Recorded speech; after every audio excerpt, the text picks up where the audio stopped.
Thanks చెప్తూ and మా victory Venkatesh గారికి మరొకసారి బర్త్ విషెస్ చెప్తాను. అనిల్ బా, ఒక క్వశ్చన్ ఉంది బా మాకు. ఏమ్మా ఒక క్వశ్చన్ ఉంది బా మాకు అంటున్నా. క్వశ్చన్ ఉంది? అనిల్ బా బా అన్నావా? ఓ ఓకే. క్వశ్చన్ ఏంటంటే, లాస్ట్ టైం సంక్రాంతికి వస్తున్నాంకి ఒక కాంటెస్ట్ పెట్టారు, మా మీడియా వాళ్ళందరికీ గిఫ్ట్లు ఇచ్చారు. సో ఈసారి మన శంకర్ వరప్రసాద్కి అలాంటిది ఏం లేదా?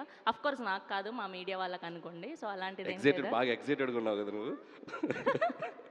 ఓకే, లాస్ట్ టైం గెలిచిన అమ్మాయి అక్కడ చాలా ఎక్సైటెడ్గా వెయిట్ చేస్తుంది. సో అట్లాంటిది ఏం లేదా ఈసారి? అంటే కాంటెస్ట్ అని మనం అనుకుంటే సరదాగా పెట్టుకోవచ్చు, ఇబ్బంది ఏం లేదు.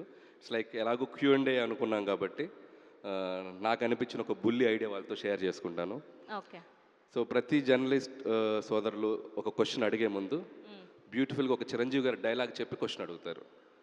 ఎవరైతే ఎగ్జాక్ట్గా సూపర్గా డైలాగ్ చెప్తారో చిరంజీవి గారి చేతుల మీదుగా ప్రీ రిలీజ్ ఈవెంట్లో అద్భుతమైన గిఫ్ట్. వరే వా, నైస్. సో దీంట్లో నేను కూడా పార్టిసిపేట్ చేయాలి? ఎవరైనా పార్టిసిపేట్ చేసి open ground. Okay.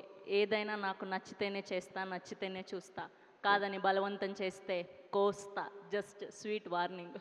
Oh my God, చాలా ఫ్లోలో ఉన్నారు, భయం వేస్తుంది ఇప్పుడు. ఓకే, క్వశ్చన్ ఆ సైడ్ నుంచి లేదు కానీ ఫస్ట్ మూర్తి గారితో మొదలు పెడదాం Q&Aని. Thank you so much Anil గారు. Yes, we have a Q&A with media, please. Anil గారు సార్, డైలాగ్ చెప్తానులేండి కానీ ఫస్ట్ ఆఫ్ ఆల్ ఈ వైబ్, ఇది ఒక పాజిటివ్ వైబ్ని తీసుకొచ్చాయి. లాస్ట్ టైం కూడా ఇలా చేశారు, అప్పుడు వెంకటేష్ గారు ఉన్నారు, ఆయన జోకులు, డ్యాన్సులు ఇవన్నీ కూడా ఇప్పటికీ ఇంకా గుర్తున్నాయి. సో అలా ఇక్కడ కూడా ఉండుంటే ఇంకా బాగుండేది, బట్ ఇంకా ఉన్నాయి కాబట్టి ఈవెంట్లు ఎక్స్పెక్ట్ చేద్దాం. సో మీరు సడన్గా డైలాగులు అంటే ఆయన పాపులర్ డైలాగులు చాలా ఉంటాయి, చెయ్యి రఫ్గా ఉందనో లేకపోతే పేక్కు వస్తాను, బట్ అవి కాకుండా మీరు సడన్గా అడిగితే నాకు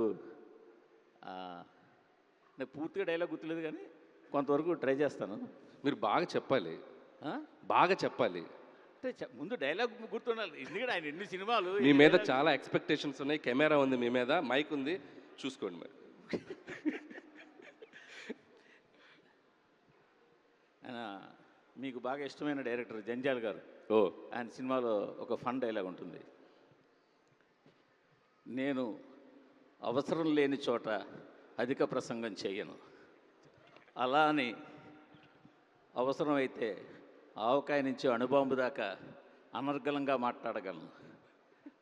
కొన్నిసార్లు అనవసరమైన సందర్భాలు అవసరమైనట్టు, అవసరమైన సందర్భాలు అనవసరమైనట్టు కనిపిస్తాయి, కానీ ఇక్కడ ఎక్కువ కొంచెం ఉంటుంది. అయితే నేను సూక్ష్మ దృష్టితో అవసరమైన సందర్భాన్ని అవసరమైనట్టు, అవసరమైన సందర్భాన్ని అవసరమైనట్టు